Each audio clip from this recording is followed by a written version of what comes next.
నమస్తే welcome to our voice నేను journalist నవత శరణార్థులను ఆదుకోవడంలో భారత్ ఎప్పుడూ ముందు ఉంటుంది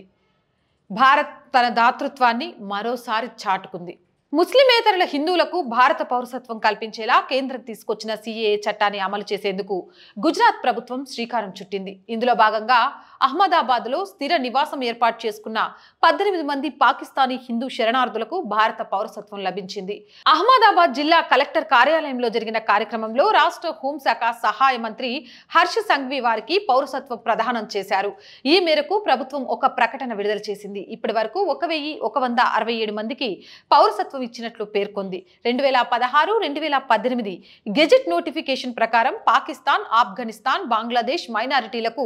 భారత పౌరసత్వాన్ని మంజూరు చేయడానికి గుజరాత్లోని అహ్మదాబాద్ గాంధీనగర్ కచ్ జిల్లా కలెక్టర్లకు అధికారం ఉందని అందులో వెల్లడించింది నూతన భారత్ కళ సాకారానికి అందరితో కలిసి పనిచేయాలని తాజాగా పౌరసత్వం పొందిన వారికి మంత్రి పిలుపునిచ్చారు భారత అభివృద్ధి పంతంలో భాగస్వామ్యులమవుతామని ఆశిస్తున్నామన్నారు భారత పౌరసత్వం పొందిన వారందరినీ ప్రధాన స్రవంతిలో భాగం చేసేందుకు కేంద్ర రాష్ట్ర ప్రభుత్వాలు కట్టుబడి ఉన్నాయని తెలిపారు పాకిస్తాన్ ఆఫ్ఘనిస్తాన్ బంగ్లాదేశ్ నుంచి వచ్చిన బాధిత మైనారిటీలకు సులువుగా వేగంగా ఇక్కడ పౌరసత్వం ఇచ్చేందుకు ప్రధాని మోదీ హోంమంత్రి అమిత్ షా కృషి చేస్తున్నారని చెప్పారు కాగా మార్చి 11 నుంచి పౌరసత్వ సవరణ చట్టం కేంద్రం అమల్లోకి తీసుకొచ్చిన విషయం తెలిసిందే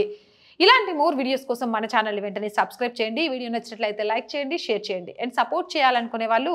సబ్స్క్రిప్షన్ పక్కనే జాయిన్ అనే ఆప్షన్ కనిపిస్తుంది 1 to 5 లెవెల్స్ ఉంటాయి ఏదో ఒక లెవెల్లో సపోర్ట్ చేయగలరు అలాగే స్క్రీన్ మీద ఫోన్పే గూగుల్ పేతో పాటు అకౌంట్ డీటెయిల్స్ కూడా ఉన్నాయి మీరు చేసే ప్రతి చిన్న సపోర్ట్ కూడా మన ఛానల్ ఇంకా డెవలప్ అవ్వడానికి ఉపయోగపడుతుంది అనే విషయాన్ని మరొకసారి మీకు గుర్తు చేస్తున్నాము అలాగే వీడియో చూస్తున్నారు కానీ సబ్స్క్రైబ్ చేసుకోవడం మర్చిపోతున్నారు దయచేసి వీడియో చూస్తున్న ప్రతి ఒక్కరూ ఛానల్ని సబ్స్క్రైబ్ చేసుకోండి జై భారత్